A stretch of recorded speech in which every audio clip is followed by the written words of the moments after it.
Hi, and welcome to Faculty Focus, a podcast supporting the clinical education community in Leicester. We bring you Educator CPD, showcase new initiatives, and shine a light on some of the faculty behind it all. Okay, hello and welcome everybody to this episode of the Faculty Focus podcast. Today's going to be a little bit of a different episode. What we're hoping to do as part of the podcast is to showcase some of the initiatives and projects that are happening in UHL. And today I have been joined by Dr. Tom Walters, one of our registrars. Tom, do you want to introduce yourself? Yeah, good morning, Andy, and thanks very much for the introduction. So my name's Tom Walters, and I'm an anaesthetic registrar here within the East Midlands Deanery, and I'm also currently working as an education fellow within the University Hospitals of Leicester in the departments of theatres and intensive care. Thanks for having me on the podcast to discuss the Flashcard's MDT training project.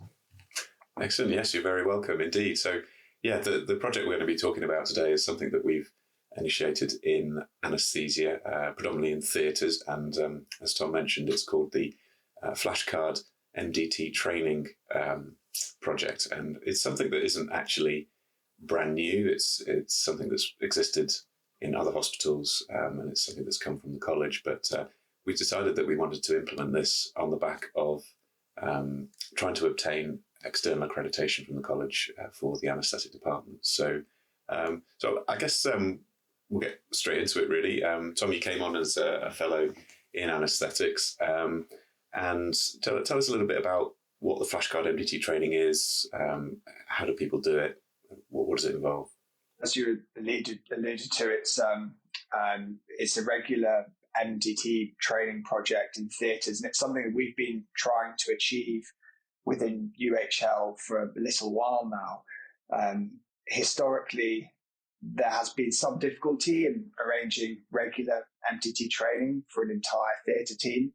So, surgeon, anaesthetist, scrub staff, ODPs, theatre support assistants.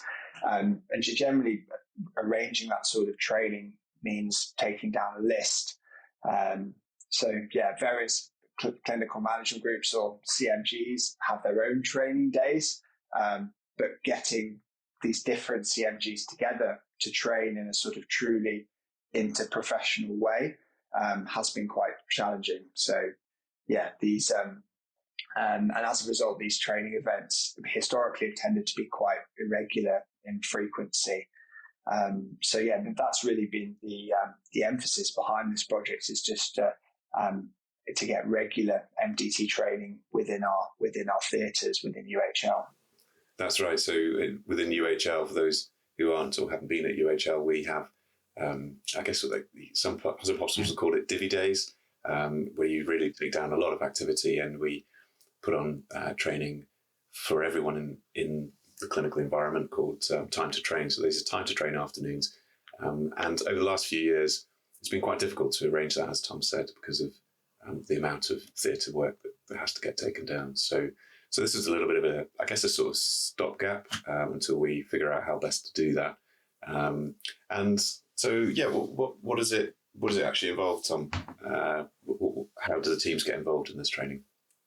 Yeah, so it's a really simple concept, which I think is part of its one of its strengths, really. So it's a short MDT discussion around a scenario that can happen in theatres. Typically, it's about 5 minutes in duration and takes place after the WHO morning brief. Essentially, the way we've run it is we've had A3 posters in every theatre with brief instructions on how to access the training. When the teams come to do the training, they scan a QR code on the posters, and that then takes them to an online resource where we're holding the flashcards. Having the flashcards within an electronic resource has been rather than in a physical form, was a really important consideration for the project. I think firstly, it hugely reduces the environmental impact. So as currently we're in approximately 40 different anaesthetic areas across 2 hospitals. So, it's easy to see how printing a 50-page laminated flashcard document, for each area would lead to a significant cost. Essentially the teams will access this electronic flashcard, and it poses a clinical or potentially a non-clinical situation. And the topics are wide ranging. So they can include things like major hemorrhage, local anaesthetic toxicity, anaphylaxis, but also things like wrong-sided block, incorrect consent, incorrect swab count. And this scenario is posed. The team then answer.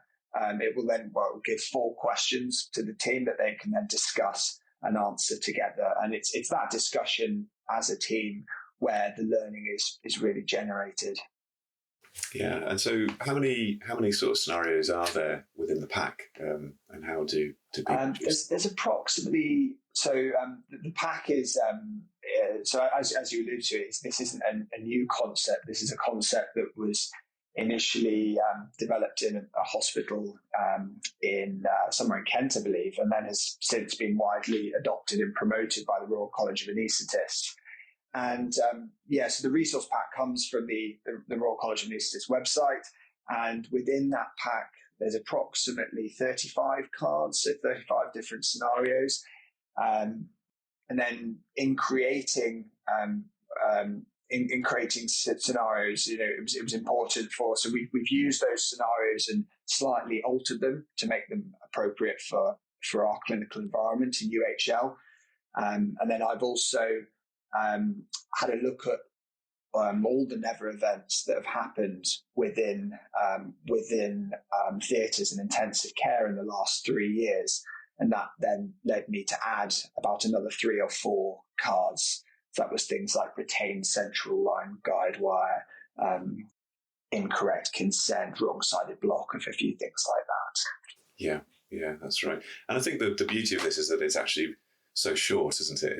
It's done at a time, ideally done at a time straight after the WHO checklist, as you said. So you've got the team already gathered round discussing the patients, and then straight after that, it sort of naturally leads into a group discussion around whatever the clinical topic is. But of course, teams, as we found in the sort of pilot work and the work that you've been doing, you're finding that teams may decide to do that at a different time in the day, but they do take part. And what sort of things have you found from going around helping staff get familiar with how to do it, and the feedback you've received? What sort of things have people been telling you? Yes, I mean, we initially piloted the project back in November of last year at the Leicester Royal Infirmary, and there was informal feedback, obviously, that the people were just saying to me in the corridors and things, and then there was some formal feedback that we were recording as well.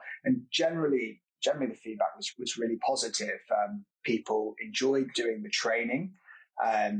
And they thought it was really effective, and it was easy to access the online resource, and it was only taking about 5 minutes, which wasn't hugely affecting theatre flow or theatre efficiency. One thing that did come out in the initial pilot feedback at the Leicester Royal Infirmary was people found that reading a whole flashcard menu with 35 or 40 different cards on, they find it difficult to make a decision as to which card they wanted to do. So they wanted a way in which they could select a card at random. So we essentially created we changed our menu so that you can either read all the cards if you want, or there's a whole selection of animals, and each animal then corresponds to a flashcard. So you can click on an animal, and that will take you through to a card.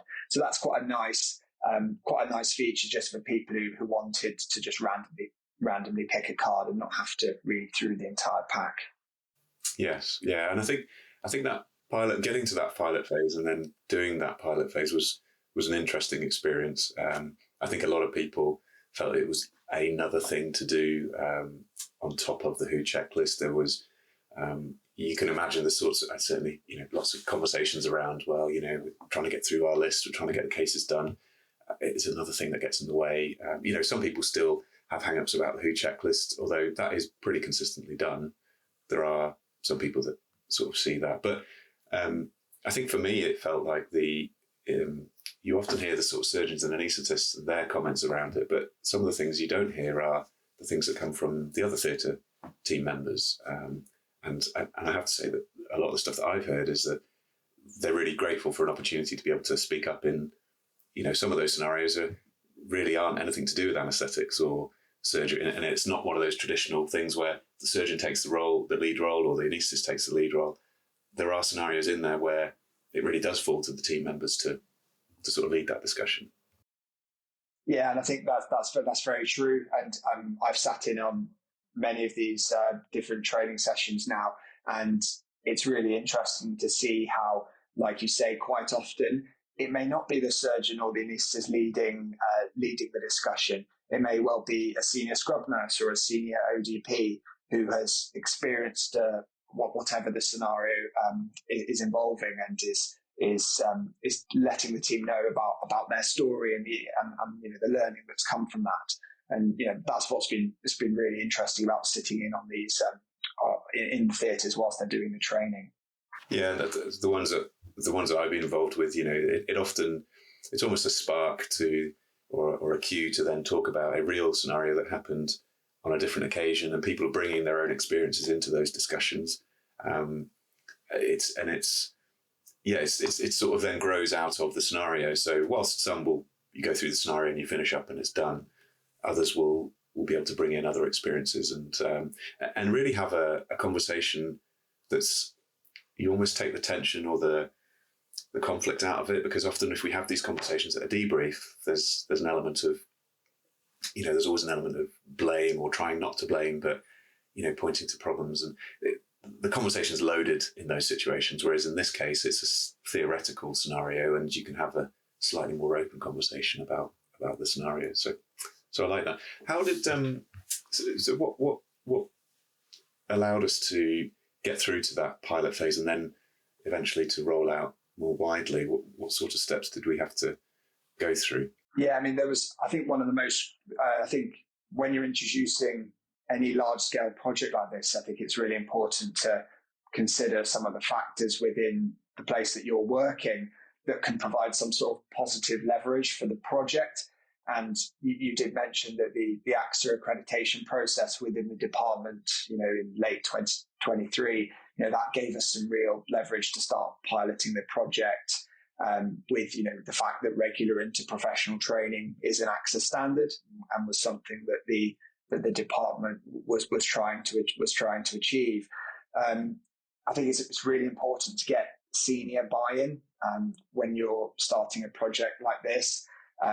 So we were really fortunate that we had some fantastic support from some of the senior members of the management structure within theatres and intensive care. So we had numerous meetings with our head of operations, the clinical director of our CMG, and heads of service at the different sites, and that was really invaluable in terms of getting the ball rolling. We of course had to involve our surgical colleagues, who the challenge is there that they all sit within numerous different CMGs. So the project was discussed at the senior clinical cabinet to ensure that it had approval of all the different clinical directors within the various different CMGs. And then, of course, it was really important to involve the other leaders within the theatre teams. So the operating departments within the UHL hospitals have groups of team leaders for the various surgical specialties.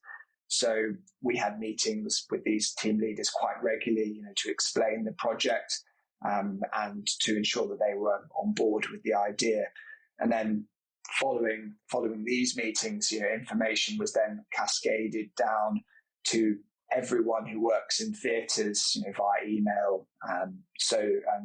We did that with plenty of notice prior to the pilot, so that no one felt that this was being sort of thrusted upon them last minute. We wanted everyone to feel like this was something that they'd been told about and something that they were sort of prepared for. Yeah, that's right. I think you can't underestimate the amount of sort of information giving and support that people need when something like that is put forward. I've certainly been involved in projects in the past where there's a whole bunch of people on day one who have no idea what it's all about. But, a lot of the work that you've been doing had sort of prepared the ground for the sort of flashcard training landing on a particular site. So, yes, you're absolutely right. I think the senior buy-in, the leverage of going for a departmental accreditation with the college, these are all really powerful levers. And I think for any project, you need to find those levers, don't you? You need to find where can I get buy-in, how can I get senior support, and what's out there to support pushing forward with the project. How have you sort of? So I think we piloted at the Royal, and then the Royal got the rollout first, and then we've done that again at the Glenfield, and I believe we're shortly going to be doing the same at the General. So hopefully all three sites will be involved eventually. Obviously, there's a lot of theatres and a lot of flashcard training happening. Obviously, you can't deliver it yourself. So how are people being reminded or prompted to do that, and how are we monitoring it? Yeah, I think that's a really important point. That was something that we were very keen that this is not an externally facilitated training. This is a platform that's being offered, but the teams are doing the training themselves, and they are owning the training themselves, and that's a really important part of the project. In terms of the prompting for the training and how we're recording its activity.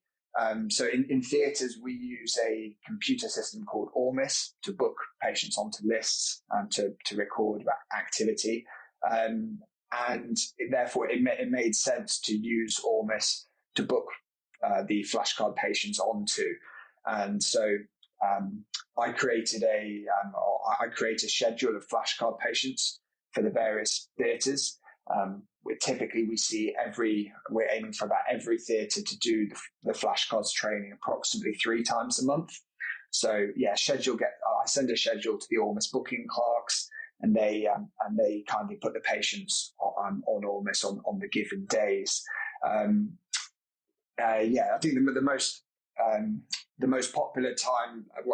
We spoke about the time to do the training, but and then Ormus, the teams will then access the flashcard patient on Ormus when they're doing the training, and then after they've done the training, they then sign the patient off, and that then gives us really important data for, firstly, is the training happening, and secondly, how long are the teams spending doing the training?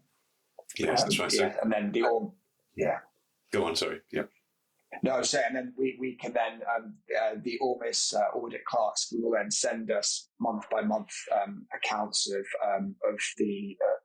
what training's been done, which is really useful.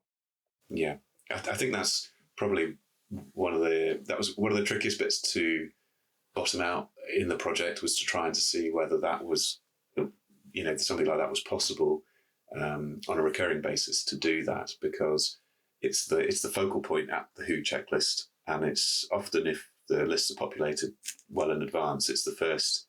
So it appears just like any other patient would on the list. So, Joe Bloggs is having their tonsils out today. Well, above that, there'll be flashcard test patient, and then it's the kind of first thing that's there. So everyone sees it whenever they pick up a list, whenever they pick up a printout, it's on the list, and so it does prompt people to remind them. So that's really good. And it's much better than having some other poster or kind of allocation, hoping that someone's going to notice and undertake the training. Integrating the training and the project into the existing technology that we use in theatres was absolutely crucial for the success. I think, as you say, if you were to try to either introduce another computer system or another means to access the training, I think that would just create confusion. I think we'd likely see much lower levels of compliance with the training. Yeah. And so you've registered it as a QI project because you have that data that's coming in through Ormus all the time. with the first set of data we had, were there any interesting findings you had with the first block of data for the first 2 months at the Royal? We had, we were recording training data in all the theatre areas, and generally the adoption of the training was really good. There was good compliance, and the most interesting part really was there were a few focal areas where the compliance wasn't as good. So that was in elective maternity theatres and in trauma theatres. So that then we were then able to then go back to those areas, have some conversations with some of the leaders in those areas, and ascertain what we could do to improve that compliance. And we did things like I went in and facilitated a few flashcard training sessions in trauma theatres, just to try and get the ball rolling, and improve compliance within those areas. But it was really interesting as well with regards to we have a lot of remote sites, particularly at the Leicester Royal Infirmary. Sites like Peds Cardiac, Ophthalmology, Peds Dental lists, all outside of the main operating department, and their compliance figures were fantastic. So it was that was really. That's brilliant. Yeah. So it's important to have that ability somehow to monitor ongoing participation and uptake. Otherwise, you put something like this out there and you just assume it's getting done and think no more of it. But so I think this sort of fits quite nicely within that QI framework. Great. Okay. What do you see? How do you see things moving forward then? It's up and running at the Royal and at the Glenfield now. What are the kind of next steps?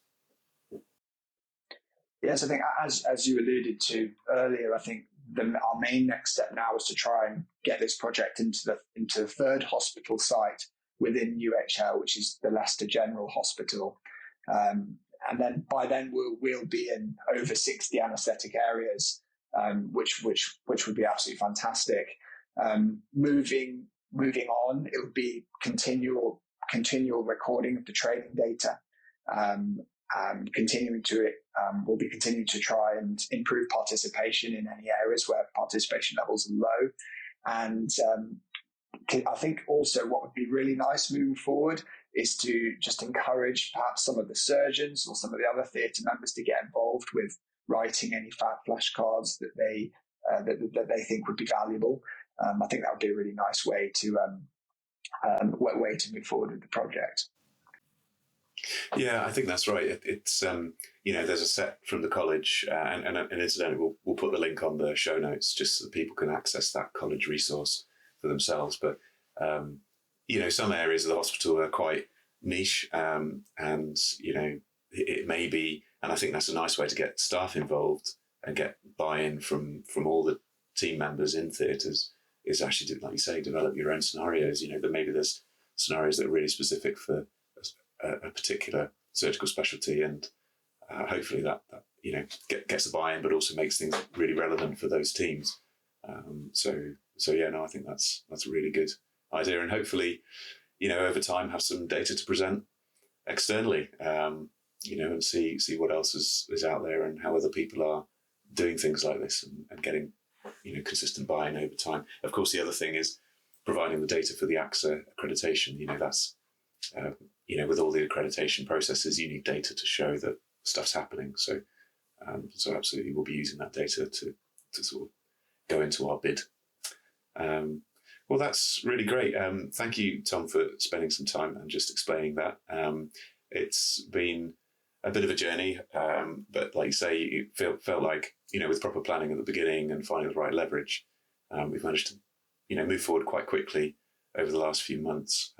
So there's a lot here that a lot of people, when they're getting projects off the ground, can sort of have a look at and think about how that might apply in their own situations. So great. Okay. Well, I know you're very busy. It's a Friday afternoon, so I'll let you get on. Thank you once again, Tom, for joining us. And as I say, we'll put any interesting links in the show notes. So so anyone listening can find out. And of course, to any other listeners, if you know of someone who's doing a project in UHL that is, has an educational slant on it, then do get in touch with the podcast, and we can come and interview you, and you can showcase some of your own projects too. But that's it for today. Brilliant. Thanks for having me, Andy. No problem. Thank you, Tom.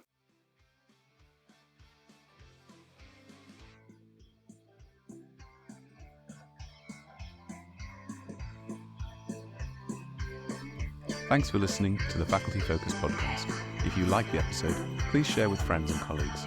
You can also like and subscribe to the show, and perhaps even leave a review. Clinical education can be tough, but we're stronger as a community, so if you have an idea for an episode or would like to come on and talk to us, do get in touch via email or Twitter. Details in the show notes. The Faculty Focus podcast, Community Development Showcase.